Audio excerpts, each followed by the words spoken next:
Hello friends, Dhurandhar part 1 ఎటువంటి అంచనాలు లేకుండా వచ్చి దాదాపుగా 1300 కోట్ల వరకు గ్రాస్ అయితే రాబట్టింది భయ్య.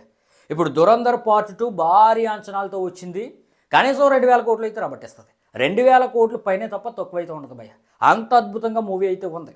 మరి నేనైతే ఈ మూవీకి ఎంత రేటింగ్ ఇచ్చానో ఆఖరిలో చెప్తాను భయ్య. మరి మీరు కానీ మూవీని చూస్తుంటే ఎంత ఇస్తారో రేటింగు కింద కామెంట్ అయితే చేయండి. 4 గంటలు ఉంది భయ్య మూవీ. 4 గంటలు ఉన్నప్పటికీ ఎక్కడా కూడా మనకు బోర్ అయితే కొట్టదు. ఫస్ట్ హాఫ్ కొంచెం స్లో అనిపించిన సెకండ్ హాఫ్ మాత్రం చాలా స్పీడ్గా వెళ్ళిపోద్ది భయ్య. జట్ట స్పీడ్లో వెళ్ళిపోద్ది.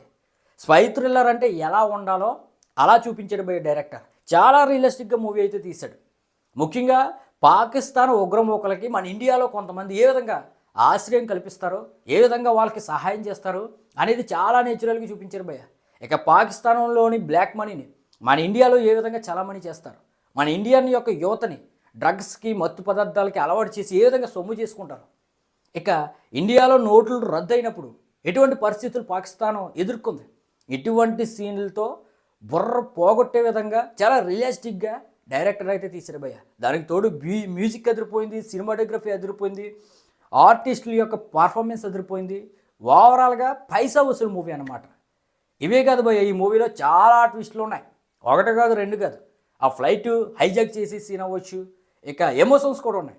ఆ జ్యూస్ షాప్ అతనికి రణవీర్ సింగ్ మధ్య ఎమోషన్స్. ఓవరాల్గా భయ్య చాలా అద్భుతంగా మూవీని అయితే డైరెక్టర్ అయితే తీశాడు.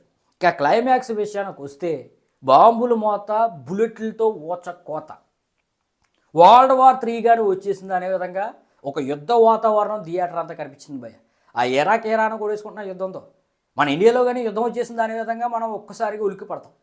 అంత అలా లీనమైపోతాం మూవీలోకి. ఆ విధంగా ఉంది భయ్య. ఇంకా ఫస్ట్ స్టార్టింగ్ నుంచి ఎండింగ్ వరకు 4 గంటలు కాదు 5 గంటలైనా మేము చూసేస్తాం అనే విధంగా సినిమా అయితే ఉంది భయ్య. ఏ రేటెడ్ సినిమా అయినప్పటికీ అందరూ కూడా ఈ మూవీని అయితే ఎంగేజ్ చేసే విధంగా ఉంది భయ్య. మూవీ అయితే నాకైతే చాలా అద్భుతంగా అనిపించింది. అందుకని ఈ మూవీకి 4.5 రేటింగ్ ఇస్తాను భయ్య అవుట్ ఆఫ్ 5. మీరు కానీ మూవీని చూస్తుంటే మీరు ఎంత ఇస్తారో కింద కామెంట్ అయితే చేయండి.